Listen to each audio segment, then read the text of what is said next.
आज की इस वीडियो में मैं आपको बजाज फिनसर्व लोन ऐप से हम पर्सनल लोन कैसे अप्लाई करते हैं live proof step by step complete process बताने वाला हूं। उससे पहले आप मोबाइल की स्क्रीन पर देख सकते हैं मैंने यहां पर 1 लाख रुपए के लोन के लिए अप्लाई किया। 1 लाख रुपए का अप्रूवल मिल चुका है और ये पैसे हमारे बैंक अकाउंट में ट्रांसफर भी हो चुके हैं। दोस्तों यहां पर आप देखेंगे 1 लाख रुपए का लोन लिया है, बाकी सारे खर्चे काटने के बाद 99,144 रुपए हमारे बैंक अकाउंट में क्रेडिट हो चुके हैं। देखिए इसके अलावा जितनी भी लोन एप्लीकेशन है आपने देखा होगा, अगर आप वहां पर 1 लाख या 50,000 का लोन लेते हैं तो 5-6 हज़ार रुपए तो प्रोसेसिंग फीस के नाम पर काट लेते हैं। पर दोस्तों यहां पर आप देखेंगे ये एक ऐसी लोन एप्लीकेशन है जहां पर बहुत ही मामूली सी प्रोसेसिंग फीस लगाई जाती है और ज्यादा खर्चा यहां पर निकल कर नहीं आता है। अगर आपको रिक्वायरमेंट है, आपको लोन की जरूरत है, आप आधार कार्ड पैन कार्ड से पर्सनल लोन अप्लाई करना चाहते हैं, बैंक में जाना नहीं चाहते, तो बजाज फिनसर्व लोन एप्लीकेशन आपके लिए एक बेस्ट ऑप्शन हो सकता है। दोस्तों सबसे पहले आप यहां पर देख लें यहां से लोन कितने रुपए का मिलता है। तो यहां पर आप मैक्सिमम 35 लाख रुपए तक का लोन ले सकते हैं और यहां पर जो आपको लोन मिलेगा वो 2 महीने से लेकर 96 महीने तक के लिए मिल जाएगा। मतलब एक ऐसा टेन्योर देखने को मिलता है जहां पर आप निश्चिंत होकर लोन ले सकते हैं। साथ में दोस्तों अगर आप यहां पर लोन लेते हैं तो इसका जो ब्याज है वो 14% से लेकर 29% के बीच रहता है साल का। और इनके पास 20 से भी ज़्यादा लैंडर हैं, यानी कि ऐसा नहीं है कि आपने लोन के लिए अप्लाई किया लोन मिलेगा नहीं। मैक्सिमम पॉसिबिलिटी होती है इनके पास 20 से ज़्यादा लैंडर हैं, कोई ना कोई लैंडर यानी कि कोई भी एनबीएफसी आपको यहाँ पर पर्सनल लोन प्रोवाइड करा सकती है। सो मैं आपको बजाज फिनसर्व लोन एप्लीकेशन से लोन अप्लाई करने का step by step complete process दिखा देता हूँ। पहले आप कंप्लीट प्रोसेस देख लें, लोन कैसे अप्लाई करना है, उसके बाद लोन अप्लाई करें। और बजाज फिनसर्व लोन एप्लीकेशन से लोन अप्लाई करने के लिए इनका जो डायरेक्ट लिंक है मैंने आपको वीडियो के डिस्क्रिप्शन में प्रोवाइड किया है। अप्लाई नाउ वाला ऑप्शन, इस पर क्लिक करेंगे। अब दोस्तों उसके बाद हमारे सामने ये वाला इंटरफेस आता है। यहां पर दोस्तों आपको बताया जाता है कि आप 20,000 से लेकर 50 लाख रुपए तक का लोन ले सकते हैं और जितने रुपए का आपको लोन लेना है उस अमाउंट को आप यहां पर डालेंगे। यहां पर जो हमें लोन मिलेगा दोस्तों वो 12 महीने, 24 महीने, 36 महीने, 48 महीने, 60 महीने, 72 महीने, 84 महीने और 96 महीने के लिए मिलता है। मतलब एक लंबा चौड़ा पीरियड हमें देखने को मिल जाता है। अब दोस्तों यहां पर आप देख सकते हैं मैं यहां पर पूरे 1 लाख रुपए का लोन ले रहा हूं 24 महीने के लिए। टर्म लोन यहां पर हमें लेना है, जितने भी लोन होते हैं वो ज़्यादातर टर्म लोन होते हैं, तो आपको भी इन वाले चक्कर में नहीं पड़ना है, टर्म लोन को ही सिलेक्ट करना है। उसके बाद आप देख सकते हैं अगर मैं ये 1 लाख रुपए 2 साल के लिए लेता हूं तो भाई मेरा जो ब्याज शुरू होगा वो 11% से शुरू होगा साल का और मेरी जो ईएमआई जाएगी वो 4,661 रुपए जाएगी।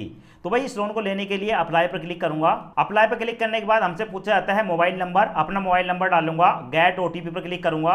मेरे मोबाइल नंबर पर एक ओटीपी आएगा, ओटीपी यहां पर डालकर सबमिट पर क्लिक करूंगा। उसके बाद टर्म एंड कंडीशन का एक चेकबॉक्स देखने को मिलेगा, इसको सिलेक्ट करने के बाद कंटिन्यू पर क्लिक करूंगा। अब उसके बाद दोस्तों हमारे लोन की जो टर्म एंड कंडीशन है पूरी हो जाती है। यहां पर हम 1 लाख रुपए ले रहे हैं, प्रोसेसिंग फीस में 756 रुपए जाएगा।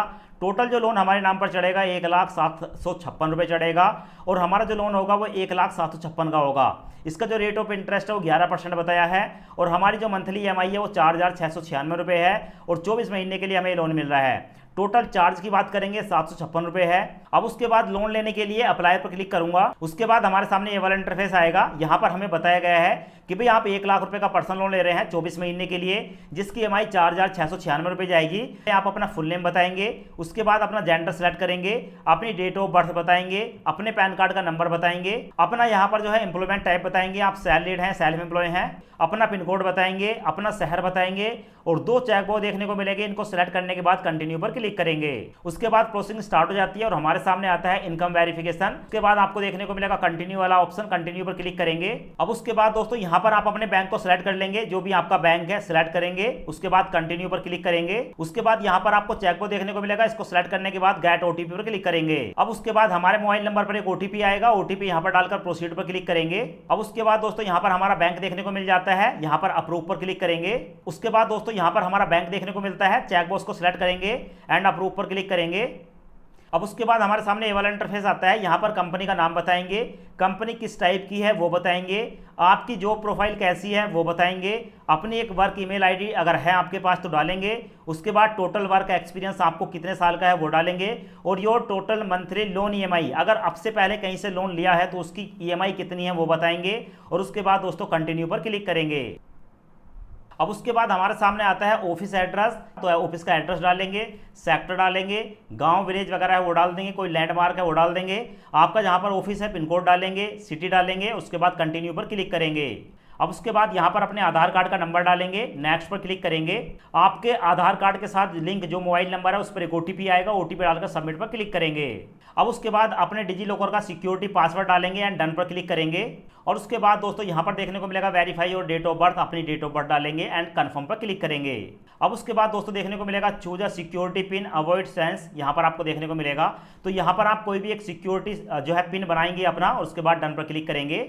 अब उसके बाद हमारे सामने दोस्तों हमारी जो है एड्रेस की डिटेल आती है। हमसे पूछा जा रहा है कि ऊपर जो दिया गया जो एड्रेस है वो आपका करंट एड्रेस है, तो अगर करंट एड्रेस है तो यस करेंगे। और नीचे देखने को मिलेगा full name as father mother and spouse, किसी एक का नाम डालेंगे और फैमिली मेंबर के साथ क्या रिलेशनशिप है वो बताएंगे। उसके बाद कंटिन्यू पर क्लिक करेंगे। अब उसके बाद हमारे सामने आता है कंप्लीट योर केवाईसी, यहाँ पर चेकबॉक्स को सिलेक्ट करने के बाद कंटिन्यू पर क्लिक करेंगे। अब उसके बाद दोस्तों यहाँ पर आपको देखने को मिलेगा हमारे जो लोन की समरी है वो हमारे सामने आ चुकी है।